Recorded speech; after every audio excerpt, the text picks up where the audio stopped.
Tuhan sudah memberikan mujizat. Itu yang perlu diingat. Ya seperti tema kali ini, sebab bagi Allah tidak ada yang mustahil. Jangan dilihat, oh Allah ini selalu memberikan jalan keluar. Allah selalu memberikan hal-hal mujizat yang sangat luar biasa. Jangan melulu ke situ aja. Tapi yang dikehendaki Tuhan apa? Proses dalam pribadi lepas pribadi setiap kita. Jangan hanya cuma memintanya mujizat aja. Semua perlu perjuangan, semua perlu proses. Saya pernah sharing dengan Pak Erik Estrada di tempat sini. Ya ini perjuangan sangat luar biasa. Tidak gampang mengumpulkan orang segini banyak, bikin persekutuan doa yang begini luar biasa, itu tidak gampang. Terlebih lagi saya ini sudah dikenalkan dengan pemimpin wilayah tempat ini ya, Pak Sevanya. Wah luar biasa. Ini Tuhan pasti ada rencana yang luar biasa buat Siti Ajo. Saya yakin dan percaya. Walaupun di sini saya mungkin sudah asri ya, sorry sudah asri. Saya hanya beberapa kali ke tempat sini sampai ke Siti Ajo ya kemarin ya Pak Sevanya ya. Tapi sangat luar biasa.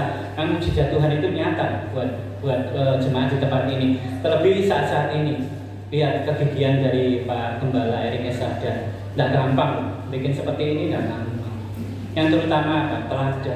Teladan yang harus kita berikan kepada jemaat untuk dituruti, untuk diikuti. Itu sangat luar biasa. Seperti saat ini kita akan belajar dari teladan Maria.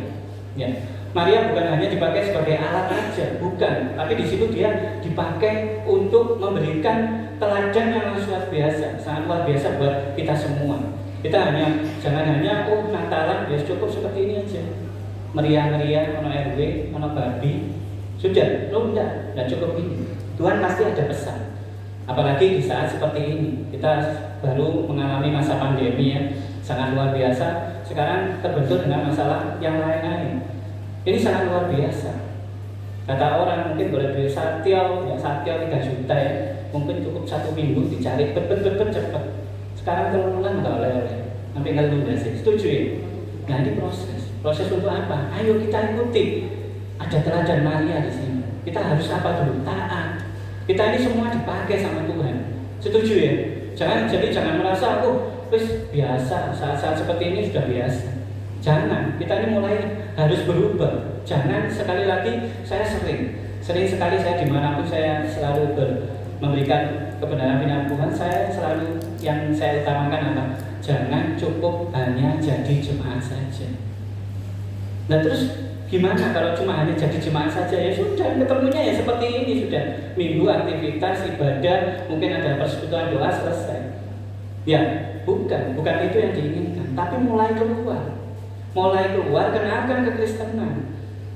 Kenalkan kasih yang dimiliki oleh orang Kristen kepada mereka. Itu sudah waktunya, saatnya. Jadi saya rindu nanti tahun ini cuma sekian, nanti pasang terop 5. Ya, jadi saya yakin dan percaya kalau jemaat sudah memiliki keinginan, tidak cukup jadi jemaat untuk duduk dengarkan firman, puji-pujian selesai. Katanya orang Tenglang ngomongnya bujai. Bujai itu alias percuma. Setuju ya jemaat tempat ini ya. Jadi kalau kita hanya duduk beribadah melakukan aktivitas sudah selesai, itu percuma. Tapi kita mulai mengenalkan Kristen, kita mulai mengenalkan kasih yang dimiliki oleh orang Kristen. Nah nanti saya yakin di sini akan makin meluas, makin melebar. Sido Asri, Siti Ajo bukan hanya menjadi 70% aja, tidak perlu 100% jadi kekristenan. Setuju ya? Berikan kemuliaan buat Tuhan. Jadi di ayat ini kita akan belajar tentang teladan Maria ya. Sedikit-sedikit kita akan mengulas tentang gimana Maria dipakai sama Tuhan yang sangat luar biasa. Bukan hanya dipakai sebagai alatnya aja sudah selesai. Enggak. Di sini banyak pesan. Saya yakin dan percaya hari ini hadirat Tuhan hadir di tempat ini. Bukan hanya waktunya kok sudah siang atau apa. Saya takut ngantuk Pak Erik. Ya, makanya saya tadi ajak goyang biar lemes semua, semangat, mata melek. Yakini hadirat Tuhan di tempat ini ada. Dan nanti rasakan berkat-berkat yang akan, bukan hanya berkat-berkat yang kita rasakan sampai saat ini aja, nanti kesembuhan terjadi di tempat ini, mujizat terjadi di tempat ini. Yakin dan percaya ya, berikan kemuliaan buat Tuhan. Jadi di sini teladan Bila Maria yang datang tiap situasi apapun meski sulit berkata, ini perkataannya, sesungguhnya aku ini adalah hamba Tuhan, jadilah padaku menurut kehendaknya. Itu pesan yang pertama. Kita dibawa untuk apa? Untuk jadi teladan. Kita tidak cukup hanya jadi jemaat tempat ini aja, sudah duduk, selesai, puji-pujian selesai. Jujur, ini saya bawa lansia-lansia bukan hanya sebagai cek norami. Ini susah payah tadi. Katakanlah cocok ambil firman ya teman ya, penderitaan yang luar biasa. Tapi bukan karena sukanya kita ke medan tempat ini, tapi sukacitanya itu yang luar biasa. Ya, tadi cari jalan rodo keliru Pak Erik. Jadi ke jalan yang keliru, tapi ya ini Tuhan tolong. Karena kita apa? Kita mau berikan ketulusan. Ini orang-orang lansia ini buat teladan. Saya sampai berani membawa ke sini. Ada yang umur 84 di sini. Tapi kenekatan saya bukan hanya ini mau biar viral ini. Oh enggak. Ini mau jadi teladan. Ayo kita yang masih kuat. Ayo kita yang masih punya kekuatan yang luar biasa. Ayo kita mulai. Mulai apa? Ayo kenalkan kekristenan di luar. Jangan hanya cuma berbicara satu dengan yang lainnya, gereja satu dengan yang lainnya sudah selesai, bukan. Tapi mulailah untuk apa? Menceritakan di luar sana kepada sesama kita untuk menunjukkan ini loh Kristen.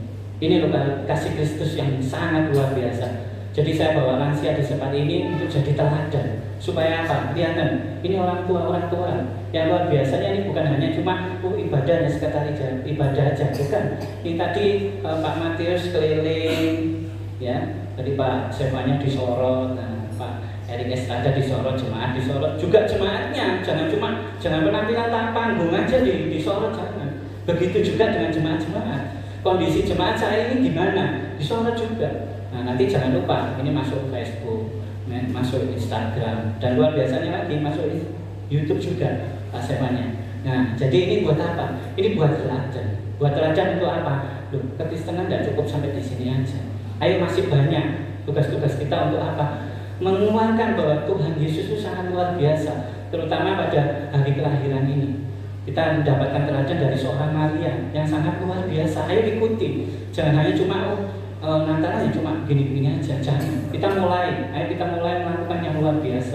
Terlebih lagi saya bawa lansia ini bukan hanya sudah dibawa aja, sudah kejar viral-viralan aja nanti biar nyanyi, biar joget. Nah ini setiap ibadah mesti saya bawa joget. Supaya apa sih?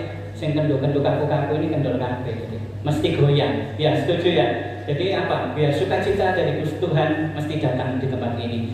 Jadi tidak ada yang mustahil bagi Allah, maka orang yang dipilihnya dan dipakainya juga harus berani mengatakan, ya Tuhan, ku percaya, jadilah padaku sekehendakmu. Nah ini saya ulangi ya Tuhan, ku percaya, jadilah padaku sekehendakmu. Ini dulu. Ayo kita makin percaya bahwa Tuhan itu menyatakannya luar biasa buat kita. Untuk apa? Menyatakan kehendaknya. Kita tidak cukup hanya melakukan cukup untuk ibadah, melakukan aktivitas, buka Alkitab, sudah selesai. Enggak. Ayo kita mulai dekat dengan Tuhan, malah intim lagi dengan Tuhan, biar menyatakan kehendak Tuhan terjadi buat pribadi lepas pribadi tempat ini. Saya yakin dan percaya di sini banyak orang-orang yang sangat luar biasa. Sampai jujur kadang saya mikir ya, maaf, ini bukan karena membeda-bedakan atau apa, enggak. Saya suka pelayanan di tempat-tempat seperti ini. Saya enggak bangga kalau saya ini harus di luar sana. Sampai-sampai saya ngomong ya kepada ini ada Om Wempi ya, semua pasti ya kenal ya dengan pendeta Wempi ya. Ini saya bukan mau jadi pelopor, bukan. Saya dulu pernah waktu itu JIG, ya JIG sama, tapi bukan Yestokan. Saat ini saya melayani lansia-lansia yang saya utamakan untuk percaya bahwa Tuhan itu menolong kita semua. Setuju ya? Makanya saya beri nama Yesus tolong kami. Berikan kemuliaan buat Tuhan. Waktu dulu saya memiliki JIG juga, tapi saya berikan logonya PNP, jadi pelayanan non-profit. Jadi kita banyak teman yang bukan merasa sok, gak gelem terima profit rek gaya, mandak pengusaha jadi hamba Tuhan dan terima profit, bukan. Karena kita dibawa untuk menyatakan kehendak Tuhan. Untuk apa? Ayo mulai beritakan kebenaran firman Tuhan tanpa menerima embel-embel. Jadi maaf kata, bukan saya berharap untuk maaf ya, ini sekali lagi bukan menyinggung atau membuat keadaan yang tidak tenang, bukan. Ya, buat kami, terutama Om Bempi, saya, rekan-rekan saya, itu pantang menerima amplop. Jujur, bukan karena usok gaya tok, bukan. Ayo kita mulai kita melakukan kehendak Tuhan itu tanpa ada kepentingan apa-apa, terutama hanya untuk Ya, katakan aja. Ini jadi saya walaupun berani berdiri di tempat ini, biar ini ada saksi ya, ketua wilayah Pak Sevanya. Jadi kiranya kalau ada rekan-rekan, terutama yang dibawa golongannya Wijaya, UMB, kalau ada boleh dilaporkan rekan-rekan kami. Jadi jangan khawatir untuk Anda mengundang kami, untuk bawa kami, untuk melayani. Ya paling minimal sekolah kudu masak 6 kilo gitu aja. Ya, setuju ya? Gak berat kan? Nah ini loh keinginan yang luar biasa, keinginan kita. Walaupun saya merasa gak kepingin tersohor, saya gak kepingin ternama, enggak. Saya kepinginnya itu apa? Ayo kita kenalkan Kristenan, kita kenalkan Tuhan Yesus yang sangat luar biasa. Melalui apa? Hanya pemberitaan yang sederhana, tapi benar-benar mengena di setiap jemaat di tempat ini. Saya rindu juga nanti banyak lagi orang-orang. Saya yakin banyak di sana orang-orang tulus. Boleh menyimpan telepon saya kalau kiranya ingin pelayanan, ini bisa tunjukkan. Ini loh teman-teman saya yang benar-benar ingin melayani. Kalau bila perlu harus memberkati. Setuju ya? Berikan kemuliaan buat Tuhan. Ya, jadi saya himbau sekali lagi, bukan saya merasa gagah. Saya merasa sudah luar biasa, bukan. Ayo kita mulai apa? Melakukan yang terbaik untuk Tuhan. Saya bawa rekan-rekan di sini lansia, saya kasih garis bawah itu apa? Ayo mulai nyenengno hati Tuhan. Terus gak ono waktumu. Keadaan ini makin parah seperti ini. Ya, bentar lagi sudah kita lihat kemarin sudah ada gempa, ada musibah-musibah. Kita nggak usah mikir tentang ekonomi ya, terlalu jauh. Cari makan terlalu jauh. Urip di sini kalau seneng ya, masih bendino ono gedang. Oh seneng. Ya. Tapi kita lupa bahwa ini semua apa? Karena Tuhan. Ini karena kebaikan Tuhan. Jadi masalah ekonomi sangat luar biasa memang saat ini. Tapi percaya di balik itu semua Tuhan memberikan yang terbaik buat setiap pribadi yang percaya pada Tuhan. Berikan kemuliaan buat Tuhan. Ya, untuk berkat Natal hari ini saya akan berikan sebuah cerita ya. Ambil teladan setiap cerita yang nanti saya ceritakan. Saya bukan ahli untuk suka bercerita ya. Ini jelas ya, mungkin di sini banyak pendeta ya, kalau melayani lansia paling senang diceritani ya. Betul ya, setuju ya. Kalau nggak gitu, wah gue mantok aja ngeluh. Ya, tapi kalau lewat cerita, saya sampai sendiri nggak yakin kok banyak cerita yang selalu saya ambil ya. Tapi di situ di balik cerita itu ada teladan-teladan Tuhan Yesus yang sangat luar biasa. Ya kadang memang ceritanya agak kaya, agak kok aneh-aneh. Tapi di situ ada maksud Tuhan, ada pesan Tuhan yang pasti disisipkan tempat itu. Ya, suatu ketika ada seorang pengusaha ya di RRC sana ya. Ini rekan-rekan JB yang mungkin sudah pernah dengarkan, ya cukup didengarkan aja, nanti diambil hikmahnya lebih dalam lagi apa arti maksud cerita itu. Suatu ketika di RRC sana ada pengusaha ya, istilahnya laupan gede ya, bos ya, dia pengusaha jual buah-buahan ya.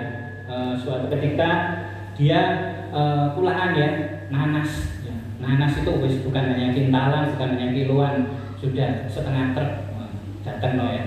Otomatis yang mau dijual otomatis yang segar, yang bagus. Setuju ya? Yang dipilih dari sekian banyak itu dipilih. Sisanya yang busuk, mungkin yang berlobak, mungkin yang kelihatan tidak segar dibuang di tanah sebelah. Jadi dia buka suatu toko buah dan fokusnya dia memang spesialnya nanas. Ya, sebagian yang busuk dibuang di sebelah. Nah, di tanah sebelah itu ada seorang suami istri yang sangat kurang sekali, alias melarat ya. Ya, jadi melarat nggak punya apa-apa. Dia hanya ada di gubuk yang dibuat dari mungkin karung-karung goni ya, pakai tangga kayu saja dia di situ. Dan setiap bos ini membuang di tempat itu, dia akan mengambil. Setelah mengambil, dipilih ya. Mungkin pernah ya lihat nanas yang busuk ya, mungkin sebagian busuk dia buang ya. Terus sebagian lagi utuh ya, mungkin tinggal 70% atau 60% dia potong-potong, dia plastiki, dia jual lagi. Dia jual. Jadi setelah dibuang, dia pilih lagi, dia jual. Lakukan itu terus. Nah, saking makelnya sendiri itu ngomong kurang ajar. Wis seru elek, wis seru bosok, wis tak buak kok sik dijumuki ae. Tapi suami istri ini melakukan terus. Dia buang sebagian, dia ambil, dia bersihkan, dia cuci, dia jual kembali. Sampai tahun berganti tahun terus dia lakukan. Sampai nanti kemangkalan, Lopan yang punya toko besar ini kemangkalan, kurang ajar ini. Masa hanya membuang sampahku, dia bisa buka toko kecil. Sama, toko yang dibuat juga buat buah-buahan. Kayak gini enggak kira-kira? Yang sudah berusaha dengan modal besar, ulangan sampai tertekan, sebagian yang busuk dibuang. Sampahnya diambil, dijual lagi. Tahun berganti tahun dia lakukan, dia memberikan beda. Kayak gini, ngamuk, sing bukan Lopan yang besar ini. Akhirnya dia bikin tulisan di depannya itu. Tulisannya Mandarin, tapi ya saya tidak perlu ngomongkan Mandarin, saya sendiri nggak ngerti. Tulisannya hanya Tuhan yang tahu. Coba ini mungkin orang JG ada yang tahu. Nah ini ada yang tahu. Orang RLC asli berarti. Ya istilahnya dia hanya karena marah, emosi dia nulis hanya Tuhan yang tahu. Istilahnya ngolok-ngolok nang toko sebelah yang barusan dibangun dengan cara dia mengambil sampahnya. Hanya Tuhan yang tahu. Tapi dengan keyakinan, pikiran positif, tidak ada pikiran negatif. Ada tulisannya hanya Tuhan yang tahu. Dia merasa ini pertolongan Tuhan. Yang tahu hanya Tuhan saja. Sampah tak olah, tak jual dari duit. Sampai aku mendirikan beda. Dia lakukan terus. Yang punya toko besar makin marah. Ya kan? Sebenarnya tanpa disadari dia didoakan sama toko sebelahnya. Dalam arti apa? Dan sukses. Terus berjalan lancar. Agar apa? Agar sampah-sampah dibuang di situ dan dia tetap mengelola. Ya, setuju ya cerita itu ya. Terus akhirnya makin besar, toko ini ikut besar. Yang punya toko besar tambah mangkel. Ulaan 2 truk yang dibuat setengah pickup. Dari setengah pickup diolah dapat duit, mendirikan lagi. Sampai akhirnya dia membuat kue ya. Singkat cerita, kue yang terbuat dari nanas. Dia berinovasi, dia membuat kue dari nanas, makin berkembang terus. Di sini tambah mangkel, digambar kuro-kuro. Ya, digambar kuro-kuro yang di atasnya juga ditulisi, juga tulisan Mandarin. Aku pun juga ero. Aku soalnya lahir di Malang, orang Indonesia asli, jadi tidak tahu. Ditulisi apa? Di atasnya digambari kuro-kuro, di atasnya ditulisi ora duwe isin. Ya, bahasa Jawa ini seperti itu. Atau istilahnya tidak punya malu. Mangkel ini soalnya. Yang punya toko besar yang ulaan banyak ini mangkel. Yang akhirnya singkat cerita, ini tambah luar biasa. Oh, tidak ada punya malu. Oh, enggak. Saya melakukan yang benar kok. Saya tidak yang bosok tak buat, tapi tak bersihani, tak potong-potong yang bagus saya jual. Nah, diambil dari gambar kura-kura ini panjang umur. Istilahnya kura-kura ini simbolik dengan Tionghoa itu panjang umur. Jadi yang punya toko kecil ini makin percaya terus biar tambah panjang umur, biar terus lancar. Yang akhirnya orang ini berjalan terus akhirnya dia punya kue yang spesialis dari buah nanas tadi di merek Cap Kura-Kura sampai terkenal. Mungkin sampai saat ini kalau mau ke GRLC mungkin nemu, aku belum tahu nang GRLC. Ya, ambil hikmat dari cerita ini. Nomor 1, jangan iri dengan hokinya orang. Setiap Tuhan punya rencana buat pribadi lepas pribadi. Setuju ya? Ya mungkin cerita ini hanya singkat, mungkin hanya sederhana, tapi ambil hikmatnya. Mungkin nanti malam tidur dipikir ada hikmat apa yang ditanamkan, ada hikmat apa, ada pesan Tuhan apa yang ada dalam cerita ini. Yang terutama kita tidak usah iri dengan keadaan orang lain.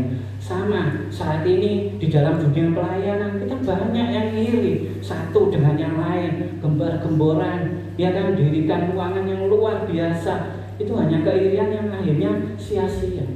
Ayo kita ikuti teladan ini. Orang yang dulu hanya gubuk, hanya kain goni, hanya tonggak-tonggak kayu, dia bisa luar biasa. Karena apa? Ya teladan Kristus telah disisipkan di situ. Seperti teladan Maria di ayat ini, kita ini harus taat, setia.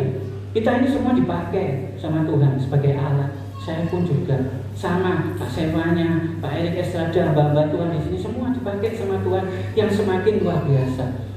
Ayo ambil cerita dari iman ini dan pasti nanti mujizat terjadi buat pribadi lepas pribadi. Ya, kami undang jemaat untuk berdiri.